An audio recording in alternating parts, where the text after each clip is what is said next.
అంబేద్కర్ కోనసీమ జిల్లాలో I. Polavaram police station inspection చేయడం జరిగింది.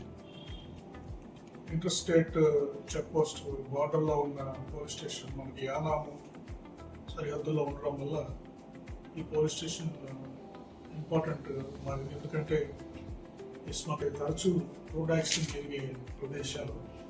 ఈ ఐపోలవరం లిమిట్స్లో రెండు బ్లాక్ స్పాట్స్, ఒకటి పాత ఇంజనం ఎదుర్లంక బ్రిడ్జ్ ఒకటి, తర్వాత కోమరగిరి, ఈ రెండు స్పాట్స్లో మనకి ఎక్కువ యాక్సిడెంట్స్ జరుగుతున్నాయి. ఇక్కడ ఈ కోమరగిరి స్పాట్లో గత 3 సంవత్సరాల్లో 8 మంది చనిపోవడం జరిగింది. పాత ఇంజనం ఎదుర్లంక బ్రిడ్జ్ దగ్గర దాదాపు 16 మంది చనిపోయారు గత 3 సంవత్సరాలు. సో ఈ విధంగా number of deaths, number of accidents మీద జిల్లాలో అన్ని తయారు చేశారు ఎస్పీ గారు. వీటి మీద ప్రత్యేక దృష్టి పెట్టి ఇక్కడ అన్ని మెజర్స్ తీసుకొని ఈ యాక్సిడెంట్స్ అనేది తగ్గించడానికి ట్రై చేస్తాము.